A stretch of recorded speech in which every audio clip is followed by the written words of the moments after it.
वालेकुम।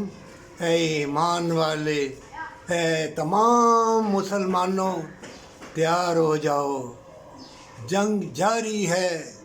और हदीसों में लिखा हुआ है, जब तस्बीह टूट जाए एक एक दाना बिखरता जाएगा।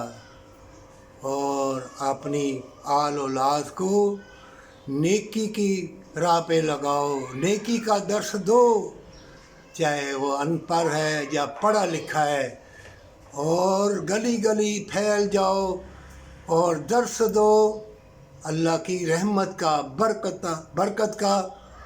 और अल्लाह के उन अज़ाबों के बारे में भी बयान करो जो इंसान बदकारी, सूदखोरी, शिरक करता है, वो ना करे। और ऐसी इबरतनाक मौतें तौबा, फ़लस्तीन, कश्मीर और गज़ा में देख लो। और ऐसी पाबंदियाँ लगेगी, उन्होंने हमें नंगा मोबाइल, नंगी तालीम दे के खुद टेक्नोलॉजी ऐसी रखी है कि तुम वहाँ तक पहुँच सकते हो अगर तुम अल्लाह वाले हो। मोमिन अगर अल्लाह वाला बन जाए, हज़ारों इल्म के, तालीम के दरवाज़े ऐसे खुल जाएंगे। और मोमिन मौत से नहीं डरा करते। और खाने पीने वाली ये ज़मीन दरखेज़ है। अंग्रेज़ कहते थे कि पाकिस्तान सोने की चिड़िया है, एक दाना फेंको फ़ौरन बूटा उगाता है।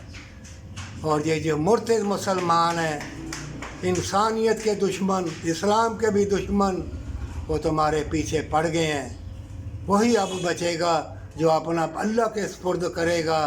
अल्लाह को दिखाने के लिए हमेशा की जन्नत और तंदुरुस्ती और मोहब्बत तौबा के साथ ले ले, नहीं तो मारा जाएगा।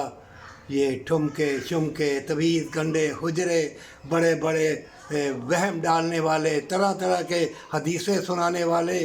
और आलम दीनों से गुजारिश करता हूँ, एक दूसरे को बुरा कहना छोड़ दो, मसले मसाले छोड़ दो, असल बात बोलो कि तुम दुनिया इस दौर की बात बोलो कि आगे हो, ये तुम्हारा हक़ है, ये अदा करो और जन्नत पालोगे।